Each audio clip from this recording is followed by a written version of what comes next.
रामकृष्ण हरी मैत्रिणींनो, स्वागत आहे आपले सर्वांचे।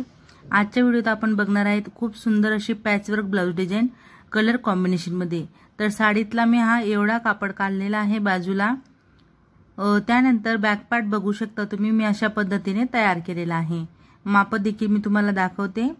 तर एकदम सुंदर आणि आकर्षक अशी आपण पॅचवर्क डिझाइन बघणार आहेत। तर व्हिडिओ छोटासाच आहे पण खूप महत्त्वपूर्ण आहे आणि डिझाइन तुम्हाला देखील जमायला हवी 100%। यासाठी तुम्हाला मात्र व्हिडिओ पूर्ण बघायचा आहे, स्किप न करता, तेव्हाच तुम्हाला डिझाइन कळणार आहे। तर बघा, जे पॅचवर्क मी तुम्हाला दाखवते त्यासाठी मी ब्लाउजच्या उंचीचा कॅनव्हास घेतलेला आहे। त्यानंतर 2 इंच गळा रुंदी, गळा उंचीला मी 10 घेतलेला आहे। तुमचा कस्टमरचा जेवढा असेल तेवढा तुम्ही घेऊ शकता। 3 खाली गळा रुंदी घेतलेली आहे। त्यानंतर काटकोन तयार केला आणि इथं 3 वर पॉइंट लावला। आता आपली जी कर्व शेप वाली स्केल आहे ती म्हणजे ही आपली जी स्केल आहे ती, तर ह्या मदतीने आपण स्केलच्या मदतीने खूप सुंदर असे गळ्यांचे आकार देऊ शकतो। तर मी तुम्हाला स्केलचाच वापर करून इथे व्यवस्थित दाखवते। तर बघा, स्केलच्या मदतीने किती सुंदर असा आपण मटका शेप दिलेला आहे। एकदम छान असा आपण गळ्याचा आकार इथं देऊन घेतला। आता त्याच्या पुढे बघा, आकार दिलेला आहे, आकाराच्या पुढे मी 1.25 इंचावरती पॉइंट लावते। बरोबर टेप व्यवस्थित लावत 1.25 वरती मी पॉइंट असे लावून घेणार आहे, कारण बाहेर आपल्याला पॅचवर्कचं पॅटर्न तयार करायचा आहे। ठीक आहे, आता हे जे डॉट डॉट लावले तिथं आपण एकदम मस्त अशी मार्किंग करणार। एकदम परफेक्ट असं शेप आपल्याला इथं घ्यायचा आहे आणि अशा पद्धतीने खाली आकार द्यायचा आहे। बघू शकता व्यवस्थित असा। आता आपल्याला दुसऱ्या बाजूला काय करायचं आहे, आतील जो गळा आहे तो म्हणजे मटका गळा, त्याला ड्रॉ करायचा आहे आणि आता आपण बाहेरील जो आकार आहे तो कट करणार आहेत, कारण आपल्याला आतील गळा कट करायचा नाहीये, फक्त बाहेरचा आकार आपण इथं कट करणार। आता आपला जो साडीचा कापड आहे त्याला आपण जॉईंट देत त्यावर हा जो ठसा आहे तो चिपकवून घेणार आहे। तर बघा, ही जी कात्री मी चालवते त्याचा तुम्हाला देखील सांभाळून वापर करायचा आहे। तुम्ही लक्षपूर्वक जर व्हिडिओ बघत असणार तर तुम्ही पाहिलं असेल, माझ्या बोटाला बघा इथं लागलेला आहे एकदम, म्हणजे कात्रीने माझं बोटच कट झालेलं आहे, पुढे थोडंसं कट झालं। तर खूपच एकदम धार आहे ह्या कात्रीला, एकदम पुढे अगदी टोकापर्यंत चालते, म्हणून सांभाळून वापर करा तुम्ही देखील। तर न कळतच असं माझ्या बोटाला कट लागला आणि त्यामुळे बोटाला थोडीशी दुखापत इथं झालेली आहे। तर मी लगेचच बँडेजची पट्टी लावलेली आहे। तर तुम्ही देखील ह्या कात्रीचा सांभाळून वापर करा। बघा, आपण जे पॅच बनवून घेतलेला आहे त्याला आता आपल्याला सेंटर काढायचा आहे। आतील गळा ह्यासाठीच मी दोन्ही बाजूला ड्रॉ करते की जेणेकरून आपला जो गळ्याचा शेप आहे तो परफेक्ट यायला हवा। आता आपण बॅक पार्टला देखील कट लावला आणि उलट बाजू म्हणजे अस्तर वरून दिसते, उलट बाजूवर आपण हा ठसा देखील उलट आपल्याला वरून दिसतोय, अशा पद्धतीने ठेवत सेंटरला सेंटर बरोबर मॅच करायचा आहे, पिनाने सेट करायचं आणि जो आकार आहे आपला आतमध्ये दिलेला त्या आकारावरती आपल्याला टिप टाकायची आहे। आता आपण इथं आतील आकारावर टिप टाकून घेतलेली आहे।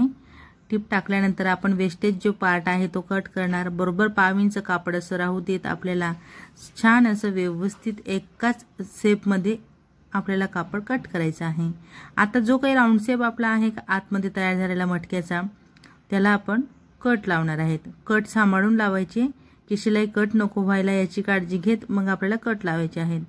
आता हा जो काही ठसा आहे पॅचवर्कचा तो संपूर्णपणे आपण शिद्या पार्टवरती फोल्ड करणार आहेत।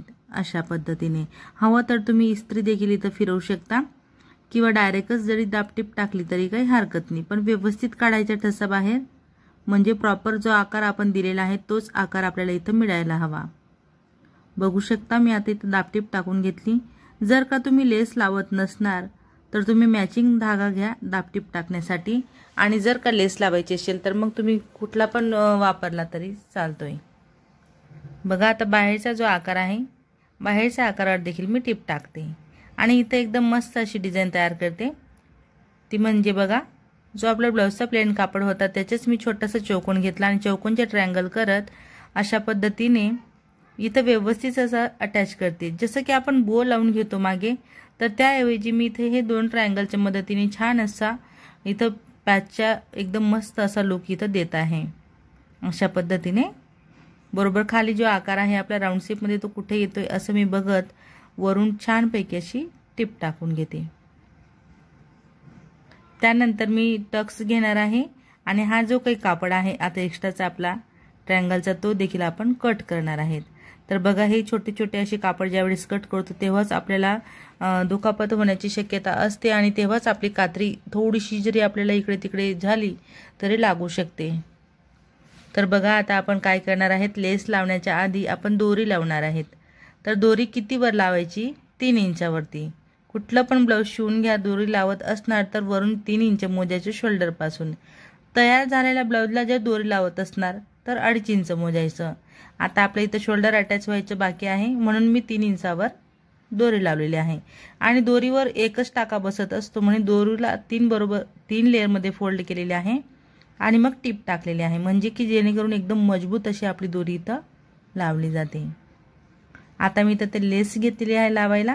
लेससाठी मी धागा चेंज केलेला आहे गोल्डन कलरचा आणि लेस देखील मी 2 कॉम्बिनेशनमध्ये घेतलेली आहे। ही वेगळी लेस आहे आणि एक गोल्डन लेस आहे सिंगलवाली, ती आपण बाहेरून लावणार आहेत। तर दोन्ही लेसांवरती डबल टिप आपल्याला टाकायची आहे, म्हणजे डबल टिप टाकूनच आपल्या ह्या जे लेस आहेत त्या आपण स्टिचिंग करणार आहेत, तेव्हाच आपल्या डिझाईनला एकदम सुंदर असा लुक मिळणार आहे। आणि जसं की बघा हे जे ब्लाऊज आहे ते खूप एकदम काटकसरीचं म्हणजे अगदी छोटंसं ब्लाऊज पीस होतं, तरी देखील मी याच्यामध्ये 3/4 स्लीव्ज म्हणजे एल्बो स्लीव्ज, त्यासोबतच पॅचवर्कचा गळा आणि कापड अजिबात कुठे शिल्लक नाहीये, पण गळ्याचा जो ठसा निघालेला आहे त्या ठशामध्येच मी तुम्हाला इथं लटकन दाखवणार आहे ब्लाऊजसाठी। बघा हा जो काही ठसा निघाला आपला त्याला मी अशा पद्धतीने कट करते आणि गोलाकाराचा वापर करत मी छानपैकी मस्त मोठा एक गोल असा कट करून घेते। तर लटकन बनवण्यासाठी आपल्याला गोल आकारात एक गोल कट करायचा आहे। तुम्ही परफेक्ट गोल येण्यासाठी एखादी डिशचा वापर करू शकता किंवा वाटीचा वापर करू शकता आणि त्या मदतीने तुम्ही गोलाकार परफेक्ट असा कट करू शकता। ठीक आहे, तर आपण आज सर्व त्याला ठेवत संपूर्ण स्टिच केलेला आहे आणि अशी घडी घालत आपण त्याला मधून कट लावलेला आहे। मधून कट लावल्यानंतर आपण त्याला पलटवून घेणार आणि बरोबर एकदम असं अटॅच करत अस्तर आणि मेन कापड आपल्याला अटॅच करायचे आहे। त्यानंतर आपण खाली त्याला लेस लावणार आहेत आणि सुंदर अशी लटकन आपण इथं बनवणार आहेत। तर एकच गोलच्या मदतीने देखील आपण एवढी छान अशी लटकन बनवू शकतो, ते देखील बेल आकारामध्ये। बघा अशा पद्धतीने आता आपण ही लटकन इथं बनवून घेणार आहेत। तर मैत्रिणी शेवटपर्यंत तुम्ही माझा व्हिडिओ बघितला त्याबद्दल तुमचे सर्वांचे खूप खूप धन्यवाद। असेच माझे व्हिडिओ बघत चला व मला सपोर्ट करा। व्हिडिओ आवडला असेल, थोडा जरी फायदेशीर वाटला असेल तर व्हिडिओला लाईक करा, शेअर करा, कमेंट करा। चॅनलवर नवीन असणार, पहिल्यांदाच जर तुम्ही माझे व्हिडिओ बघत असणार तर चॅनलला नक्की सबस्क्राईब करा, सोबत बेल आयकॉन क्लिक करून ऑल सेट करा रोजचे असे छान छान व्हिडिओ पाहण्यासाठी। चला तर मग भेटूया आपण पुढच्या एक छान असे व्हिडिओ सोबत आणि नवीन डिझाईन सोबत। धन्यवाद।